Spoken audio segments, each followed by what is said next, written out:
Ooh! Trading paint! No, you... No! No!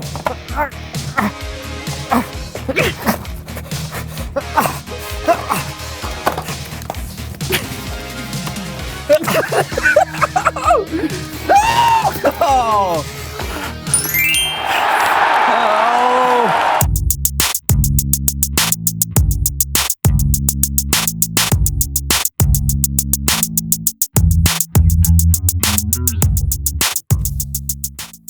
Hey, I'm John. I'm Brandon. And welcome to the So&So Show!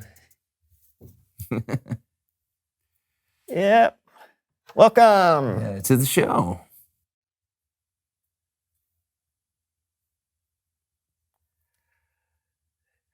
There's not a lot going on today. No, just Brandon and I doing our normal shtick.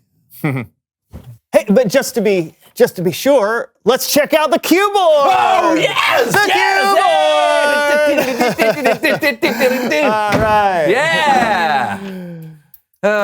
It's just our normal shtick. Yeah. Mm-hmm. Hey, you remember back when we used to do fun things on the show? Oh, yeah. You mean like when our friend Leonard would come by and we'd stick our faces in the mud? In the mud. Go! What? What?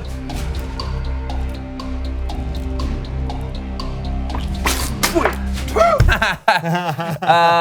that was fun. Yeah. No, but I meant even further back, like when everything was new and different. Oh, like, you mean back when we first met? Yeah. Oh, yeah. Man, things sure were better. They were. Back then. Ooh, dream sequence. Oh. I'm John. I'm Brandon, and welcome to the So&So Show. John, we should do something different and new today. Well, how can we? For all of my best ideas to work, we have to be old enough to drive a car. Or we have to be taller. Or we have to have more life experience, you know. Yeah, I wish we were older. The show would be way better that way. Yeah. You know something? Maybe we could spice things up and invite a guest on the show. Well, who would want to be on a show in my basement? I found this kid on the way over, and he wants to. He's just outside. Really? What's his name? I don't remember. Okay, what does he want to talk about? I don't know. Stuff. He knows stuff. Okay, please welcome someone who knows stuff. Ba-da-da-da. So tell us what you know and who you are. My name is Leonard Fortescue, but my mom calls me Leo. Great. It's nice to meet you, Leo. What do you know? Do you play any sports or anything? No, not really. Unless you consider running away from Mr. Moonham's dog a sport. That dog hates me. So what's that you have with you? Oh, this? It's a metal detector. I just got it for my birthday. What's it do? It detects metal. How about that? Haven't found any treasure yet, but I did find old Uncle Hubert's false teeth. Well, I guess that's good. No, not really. If you consider that he was still wearing them. Okay. Thanks for coming on the show today, Leo. No problemo. Ask me back anytime. Come on, metal detector.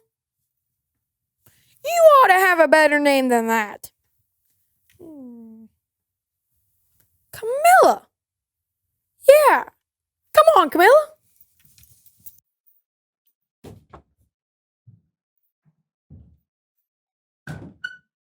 Well, that was something new. And it was definitely different. Yeah. I wish we were older. Yeah. Those were the days. Yeah. Yeah. Bible story time with Kellen.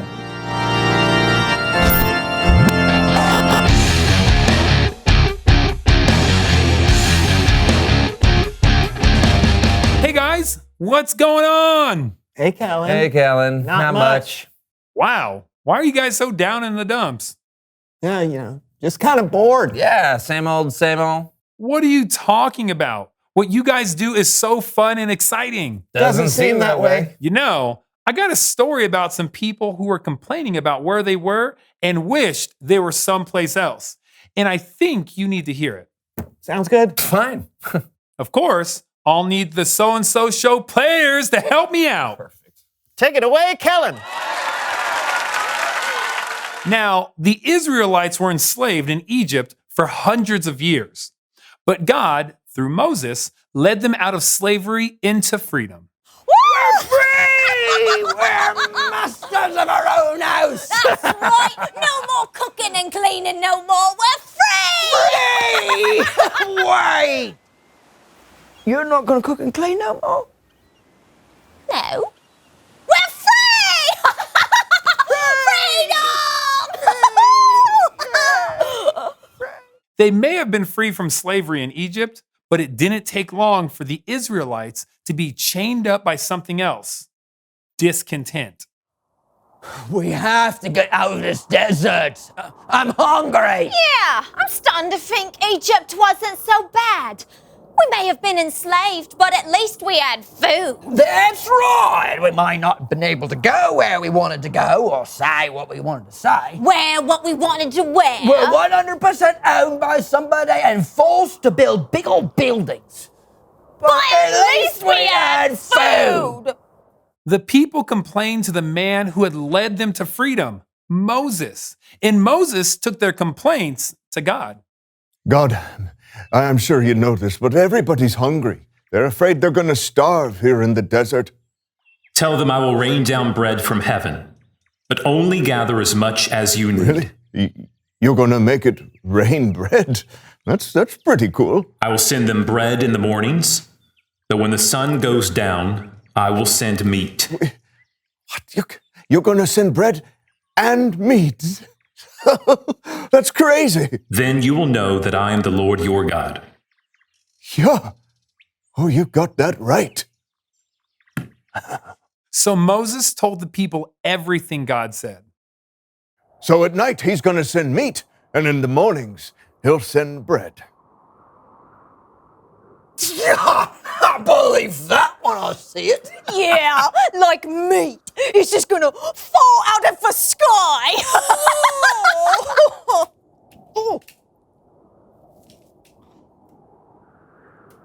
I'm not really a poultry fan. A great flock of quail landed where they had camped, and every Israelite ate their fill.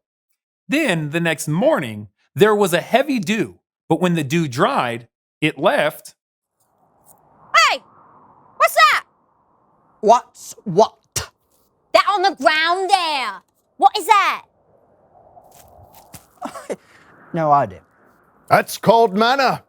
It's the bread I told you God would send. What? Really? It can't send any multigrain down, can he? To be clear, the bread, called manna, did not look like full loaves of sliced bread. But still, God sent them fresh manna every single morning. And yet, though God continued to provide for them, the Israelites still complained to Moses, this time about not having enough water to drink. I hate to bother you again, but these people are going to kill me if they don't get some water. Take the people to Mount Horeb and hit the giant rock there with your staff. Water will come out of it. What? You're going to make water come out of a rock? I can't wait to see this. So Moses took all the people and gathered them at Mount Horeb by the huge rock. What? You're gonna make water come out of that rock? Yeah, I'd like to see that. Me too.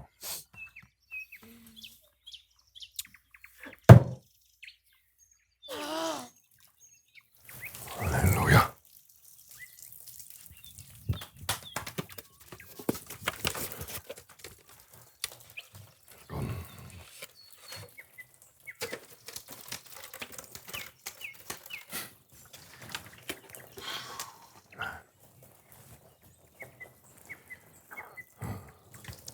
You can't make another flavour, can you?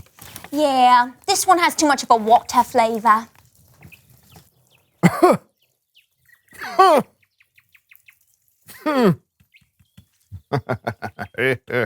Enjoy. What? It's a little choggy. You don't have any of that glacier stuff, do ya? That stuff is so tasty. They had it in Egypt. The end. Let's give it up for the So&So Show players.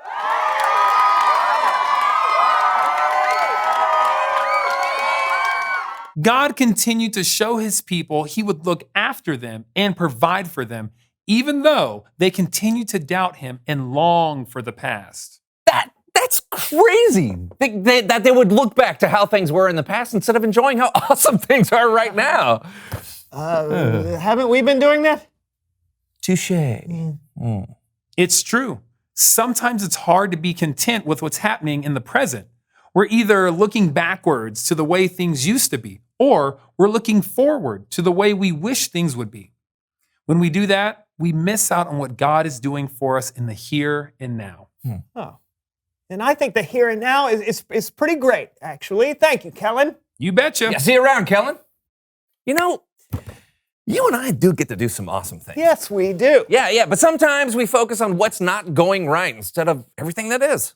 Well, then let's focus on the good stuff right now. Yeah, and you can join us. Okay, reveal the question. What is good in your life right now? I would say my friendships are going pretty well right now. Oh, thanks, buddy. Yeah, I was going to say the same thing. Oh, no kidding. Also, I'm pretty healthy. That's good. I know God loves me no matter what. That's good. Oh, and my banjo lessons are going well. Oh, yeah. I heard you the other day. It actually sounds like a banjo now. Oh, thank you. Yeah. What about you? What's good in your life right now? Yeah. You know, I'm glad we're older, John. Yeah, me too. We can drive. Yeah, and we're taller. And I can leave my dirty socks on the floor anytime I want. Yeah. Right now is good. Agreed. Hey, thanks for watching the So&So Show, everybody.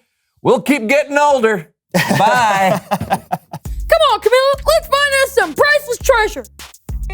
I do believe this is the first bowling ball ever made. It was actually made out of a giant jawbreaker.